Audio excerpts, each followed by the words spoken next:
Assalomu alaykum. Аңлаватқаныңла Шинжаң Халық нәшрияты 2000 yılı 1 ayda nəşr qılğan tarihi roman İli Dolqunları. Avtori Abdurrahman Qahar. 1 qism. 3 bab. 1. Nasir Axun 50 yaşlar çamsidagi qavul, ishchan odam edi. Nahaq ishlarni ko'rganda qahriyinib, har qandaq odamga 4 ig'iz gap qila oladigan, boshqalar uchun yaqa yirta oladigan bu odamni kishilar aql topgan deyishatdi. Rost, Nasir Axunning zehni o'tkir, mijozi chus. Yurt cho'nglarimi uningdan tap tortidi.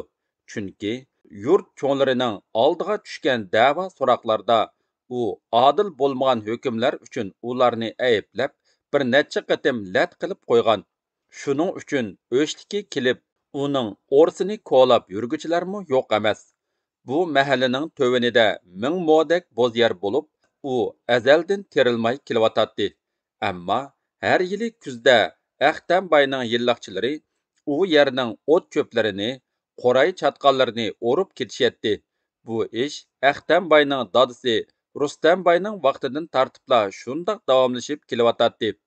Shunglashqa dehqonlar ichida bu yer Rustambayning degan qarash o'zligidan shakllanib qolgan. Ammo bu yer aslida podshohlik yer edi. Bir kuni Nasir Axun bir necha namrat dehqonlar bilan mushu bozliqni ichib, yer qilib olishni maslahat qilishdi. Yer kimning? Rustambayningmi yoki podshohlik yermi? Buni bilish zarur edi. Mayli kimning bo'lsin, dedi Nasir Axun. Dehqonchilik qilish uchun talab qilish o'rinliq talab. Buning nima yomoni bor? Yuringlar, Mansur Shanyudan o'qib boqayli. Dehqonlar Nasir Axunning aqliga opirin etishib, "Mana, ishning yo'li tepilyotidi" deyishdi-da, uningga kurak juliq ikki dehqonni yondidi. Shundoq qilib, Nasir Axun oz bo'lsimi o'z oldiga teriydigan yeri, bir ot harvasi bo'lishiga qaramay, yersiz dehqonlarni yerlik qilish niyatida Mansur Shanyuning uyiga qarab mandi. Ular uyga kirganda Mansur Shanyu bilan Qamardan paranglashib o'ltirishgan ekan. Nasir Axunlar bu yerga kelishdagi maqsadini aytdi. Mansur Shanyu bilan Qamardan 50 beshi o'ylamagan yerdan chiqqan, xiyollarga zodla keltirib boqmagan bu gaplarni anglab, yuzida aks etgan nafrat alomatlarini yoshirib, yer tegidan ularga qarab qo'ydi. Nasir Axunmo ikki bagning un-tinsiz o'ltirib ketishlariga sap selib, ularga bu gaplarning yoqmayotganligini sezdi. Mansur Shangyu oraga tushgan jimjitlikni buzib, oxiri gap boshladi. Mahallaning tuvanki yerlari burundan tortib terilmagani rost, ammo u yerlarga Aqtamboy igidorchilik qilib kelyotidi. Shundoq emasmi, Qamardin? Dedi u Qamardinga savol nazarda soyang qarab. Shundoq, bu hammaga ayon ish-ku. Butun yurt obdan biladi, dedi 50 beshi beshini ling'ishtib. Nasir Axunning ko'zi g'azabdan chaqnadi. Butun yurtqa bu yerning podshohlik yer ekanligi ayon. Bu yerni ko'kiltadiganlar yersiz dehqonlar. Shunga ularning bu yerni terishga haqqi bor.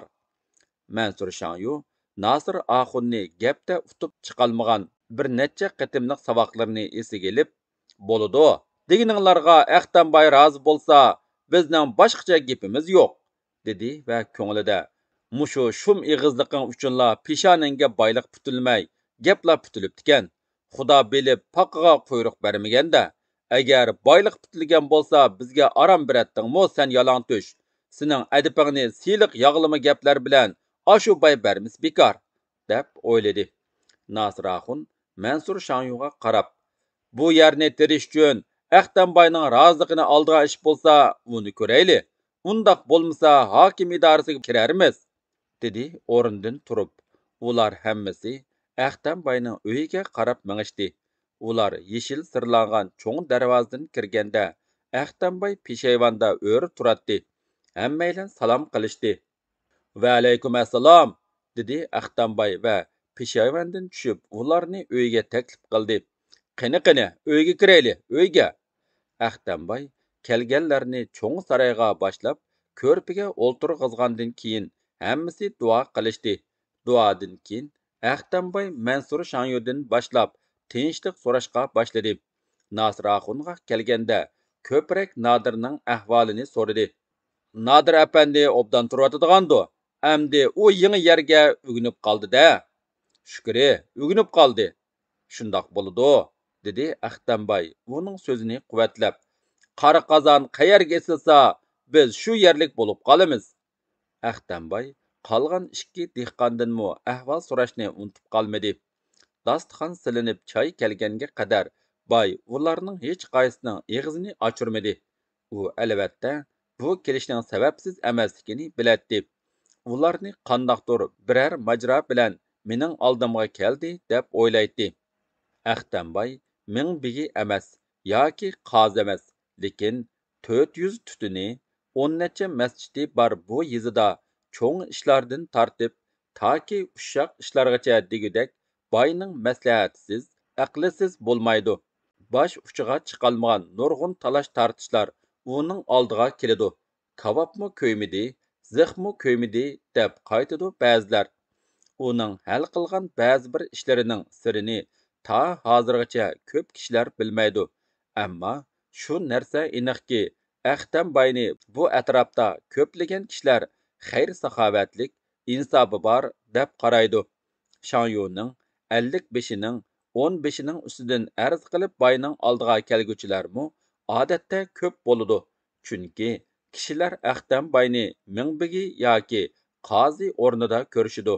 Choy ichib o'ltirib, Mansur Shangyu bu yerga kelishning sababini boyga to'liq uqtirdi. Axtamboy xili xiyoldan keyin beshini ma'qullash ishorati bilan ling'ishib turib mundoq dedi. Bu nihoyatda o'rinliq talab ekan. Bekor qag'jirab yotgan yerlarni yeri yo'q yoki yeri oz dehqonlarga bo'lib bersak, albatta buning savobiga hech nima yetmaydi. U Mansur bilan Qamariddinga qarab, qor ketgandan keyin u yerlarni o'lchab bo'lib beringlar, dedi kulimsirab. Hokim idorasimi bir nim demas. Duo qilinib, hammasi o'rindan turganda, boy Shangyu bilan 55ga qarab, vaqt bo'lsa yaqinlab kelyotidi. O'stangning hiliqi yor ilib ketgan yerini qandoq qilmoqchisizlar? Ikkinglar to'xtab turinglar, maslahat qilishib olayli, dedi. Mansur bilan Qamariddin yana o'rniga kelib o'ltirdi. Boy Nasir Axunlarni darvozagacha uzatib chiqdi. U uyga yenib kirganda Mansur Shangyu, "Taqsir, olqonni ajab kang echvatdilar-ku. Bu nim qilganlari?" dedi miyiqida kulib. "Ha, hayron qilyapsizlar. Ishni mushundoq boshlaymiz, ammo oxirini boshqacha tugatamiz", dedi boy o'rinda o'ltirib o'tib. "Ish ularning deganidek bo'lavermaydi-da. Boshqacha tugatamiz degan so'z bilan har ikkisi boyning mardligining sababini tushungandek bo'ldi. "Habballi, shundoq qilmasak", dedi Qamariddin ovozini chingroq chiqarib. "Bular adabli ketadi." "Shundoq qilish kerak", dedi Mansur boyning so'zini quvvatlab. "Tishimizni iqini ko'rsatib qo'yiversak, bu xumsilar xotinlarimizni tortib olishdan yonmaydi. Hamma narsalarni o'zining qilib olg'usi bor, bu tuzkorlarning." Mansur Shangyu bilan Qamariddin 55 Nasir Axunni ayblab so'zlashga boshlaganda, Axtamboy yaqqan sarangining bekor ketmaganligiga ishinib, ko'ngli amin topdi va ko'ngliga darhol pukkan niyatini oshkorladi. "Bu yerda hamma baloni terayotgan odam Nasir. U burundan tortibla mundoq qutaratquliq ishlarni xilijiq qilib kelyotidi. Uning mutahamliklarini sizlar mendimi ko'p bilisizlar. Har qaysinglarning ishlariga put etib kelayotganmi shu? Bas, endi yo'l qo'yg'ili bo'lmas. Agar uni ko'zdan yo'qotmasak, yalang to'shlarni kayniga silib, qola to'plan chiqaradi. Hammamizga arom bermaydi. Ishimizni ish qilmaydi. Ammo shuni bilinglarki, uni ko'zdan yo'qotadigan odam boshqa biri emas, faqat Qamariddin." Qamariddin ko'zlarini parqirtib Mansur Shangyuga asta qarab qo'ydi. "Qandoq?" dedi Axtamboy mansitmaslik bilan kulimsirab. "Qo'rqyotamsan?" Qamariddin o'zida paydo bo'lgan titrashni zo'rg'a besib turib bir nima deydigicha Mansur Shangyu, "Qamariddinning tibi bor. Yilg'u bir Nasir ekan, 2-3 Nasir bo'lsimi chami yetidi. Qarmamdila, bastidan kuchtimib turg'inini buning", dedi. "Menmu shuni bilib turib da'vatimanda. dedi boy uni texmo chingitib. Bu so'zlarni anglab Qamariddin birdilla ruhlanib qoldi. Sizlardek bir odam keynimizda yo'lak bo'lib turganda biz nimadan qo'rqatdiq taqsir, dedi. Ammo uning yuragi po'kildayotdi. Ahtamboy uning so'zini anglagandan keyin amdi uningga madad berishning zarurligini his qildi. Manla emas, sana butun suruk hukumat yo'lak bo'ladi. Hukumat o'z ishidan qusur topadiganlarni yaxshi ko'rdi demsan, Nasirning qandoq odamligini ularmi biladi?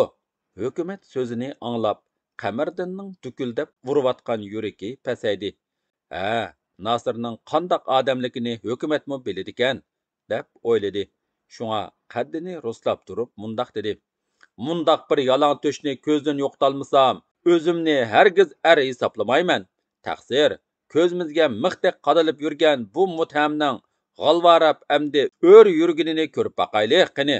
Hukumat yo'lakli bo'lsa, har qandaq ish qo'limizdan keladi. Barakalloh, dedi Ahtamboy xushalliq edin. Ammo bu ishni uchimizdan boshqa inson bolasi bilmaslik kerak. Ham bu ishdan biror izmo qolmaslik kerak. Qamariddinning Nasir Axunni o'ltirishdek shuncha gunohliq ishni qilishga niyat bog'lashiga yana mundaq bir kona adovatmi sabab bo'ldi.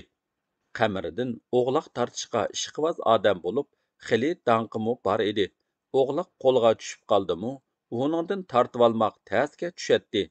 Uning ustiga yuguruk to'riq eti bo'lib, o'g'loqni ilib topdan uzilibla chiqib olsalar, hech qanday ot uningga yetisholmaydi-da. O'g'loq degan yerga so'zsiz tashlanadi.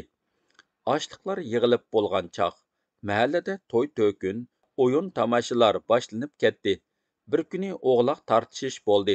Birdamning ichidala o'g'loqning xabari taraf-tarafga tarqalib, ko'chadan to'pqa qarab ot chepishib yoshlar, o'ttir yoshliqlar kelishga boshladi. Hatto bu xabar boshqa mahallalarga mu anglanib ketdi. Mana o'g'loqning beshi kesilib to'pqa tashlab berildi. Tartishmoq boshlanib ketdi. To'p ulg'aymoqda edi. Birdamning ichidala otliqlar bir necha yuzga yetdi. To'p birdam u mahalla tarafga surilsa, birdam bu mahalla tarafga suriladi. Sirtdagilar otlarini qamchilab, devitib o'g'loqqa yetib berish uchun intiladi. Teqimga bas, otning beshini tart, otni ur, mahallaga tart, otning oldin to'sma deganga o'xshash ovozlar, qiyoqas cho'qonlar ulg'uyib, ot tuyoqlarining ostidan chiqqan to'pchanglar o'zliksiz ko'tarilib, tartishish bakmu qizib ketdi.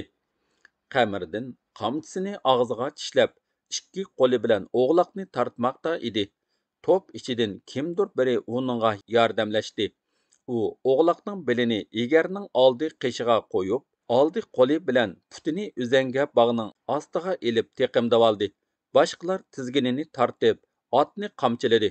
Ot kuchab 30 metrdek surilib to'xtab qoldi. Chunki Nasiraxun etini devetib qamchilab, Qamariddinga so'l taraf bilan yaqinlab kelgan edi. U mu qamchisini og'ziga tishlab olgan bo'lib, Qamariddinning teqimidagi o'g'loqni tortdi, lekin aplashmadi.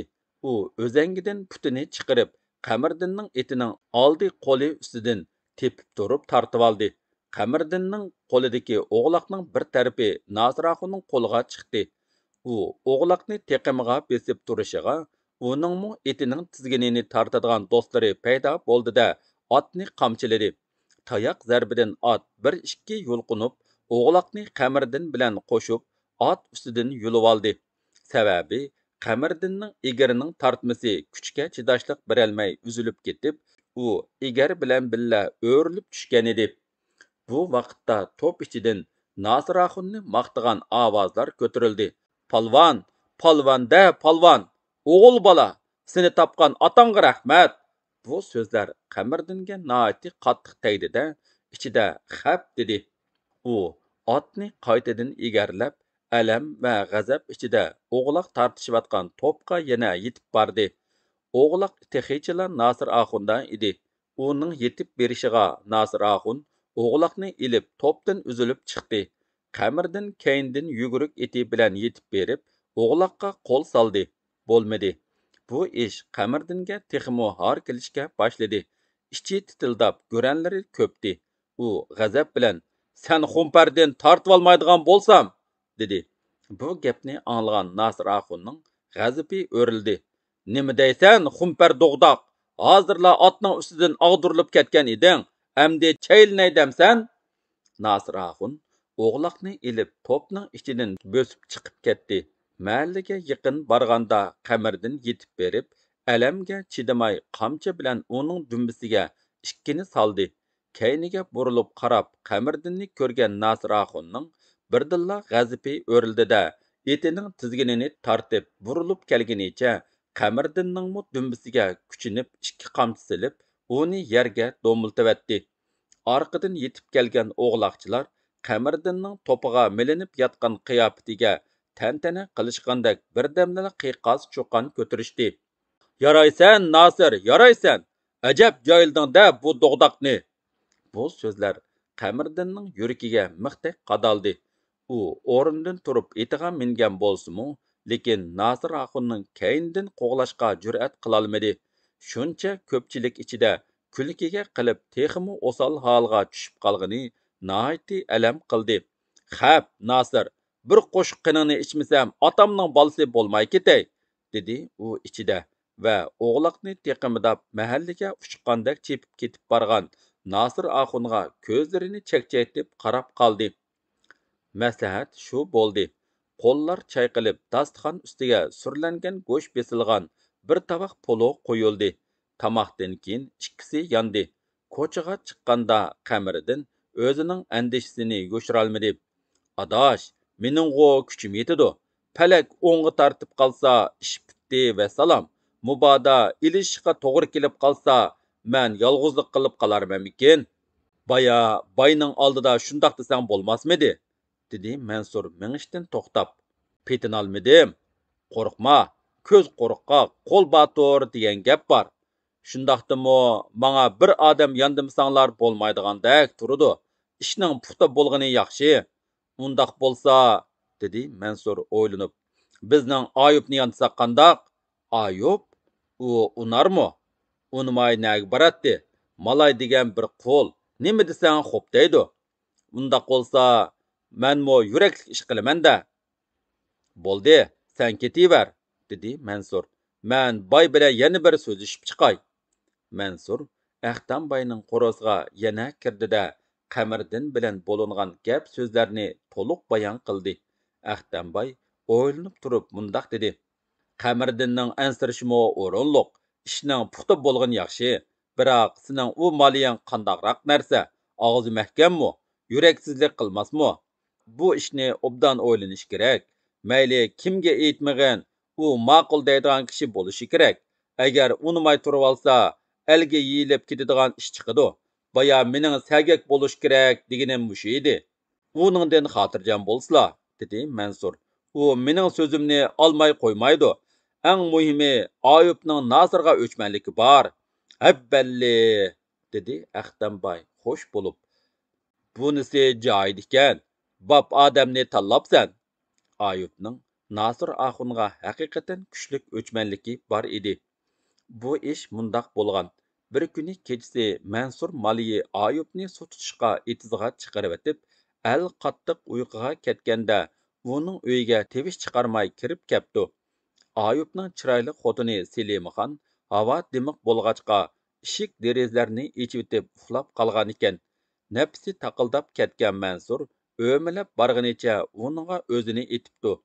Selimaxon bastimu tiniqimu Ayubga o'xshamagan yot bir odamning qo'lida tipirlab, "Voy o'g'ri, voy o'g'ri, mana o'g'ri" deb qattiq varqirabdi.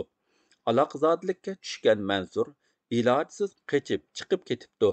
Selimxonning g'azablik ovozidan qulum qo'shnilar uyg'onib ketibdi-da, bu ishga hayron bo'lishib, "Va, o'g'ri mol dunyosi bor, boyning uyiga kirmay, gadoyning uyiga kirgani qiziq-ku. Shuningga qaraganda bu odam o'g'risi o'xshaydi", deyishibdi. Atsi Mansur oqshom kechda Nasir Axun mushu tarafda temizqilab yuratdi. Shuning ishida bu degan gapni yetibdi. Ayub tushga yaqin uyiga qaytib kelib, bo'lingan ishlarni Selimxondan uqibdi. U o'zimi kishilardan Akşam öyge kirgen Nasır Axun oqşaydı degan gapni anglap kelgan ekan. G'azipi o'rlab ketgan Ayub, "Men hozir berib Nasirni chanayman" deb varqirabdi. Selimxon, "Sarang bo'lib qoldilimi? Nasir Axun akam undaq sharmanda ishni qilatdimi? Bu ishni yomon niyat bilan u odamga do'ngayotganlar bordu. Nasir Axunni qap-qarsig'ila chanatdilimi?" debdi. Shuning bilan Ayub ikkilanib qapti.